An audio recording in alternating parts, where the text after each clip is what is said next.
Good morning, everybody, and welcome to today's Theological Leftover. At least for a while, I'm planning to keep these things very short, not a lot of explanation, just reading my favorite parts of Luther's Large Catechism on the Lord's Prayer. I promised you that we'd be talking about the Lord's Prayer. I encouraged you to take a look at the Large Catechism in this section of it because it is awesome.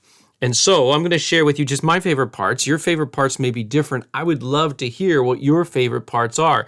If you are reading this along with me and you've got a quote that you love, share it in the comments or let me know and I'll share what your favorite part was. I would love to know. But I'm going to start before we even get to the first article. This is just the introduction that Luther has to his explanation of the Lord's Prayer, and it is outstanding. Let me read part of it to you. Luther writes, "We allow ourselves to be impeded and deterred by such thoughts as these. I am not holy enough or worthy enough. If I were as righteous and holy as St. Peter or St. Paul, then I would pray. Away with such thoughts. The very commandment that applied to St. Paul applies also to me. The second commandment is given just as much on my account as on his. He can boast of no better or holier commandment than I. Therefore, you should say, the prayer I offer is just as precious, holy, and pleasing to God as those of St. Paul and the holiest of saints. The reason is this. I freely admit that he is holier in respect to his person, but not on account of the commandment. For God does not regard prayer on account of the person, but on account of his word and the obedience accorded to it. On this commandment, on which all the saints base their prayer, I too base mine. Moreover, I pray for the same thing for which they all pray, or ever have prayed." This is the first and most important point, that all of our prayers must be based on obedience to God, regardless of our person, whether we are sinners or righteous people, worthy or unworthy.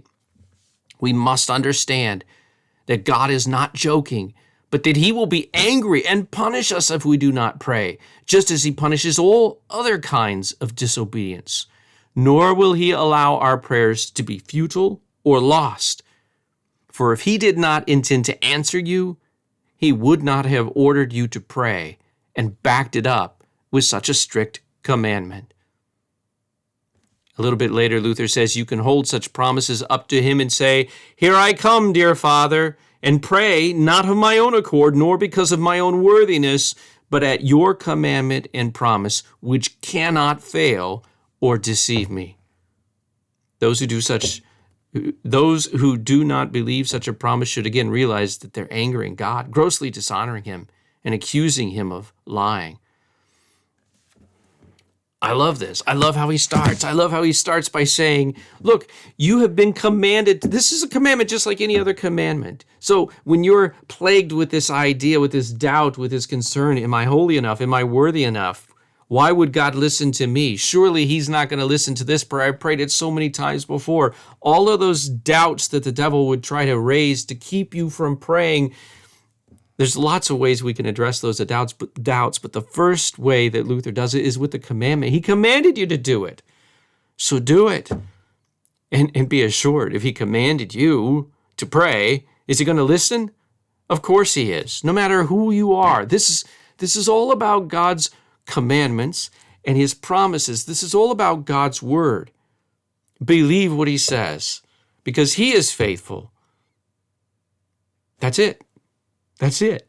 This is great stuff. You got to read it. If you need a large catechism, if you have trouble finding it online, whatever, let me know. But join me in reading this. And when you find your favorite part, add that in the comments. And share this with other people. Share this with people who need to have confidence that they can pray and that God does hear their prayers. And we'll be back next week. We'll start the first petition of the Lord's Prayer and see what Luther has to say about that. God bless you all, and God bless your week.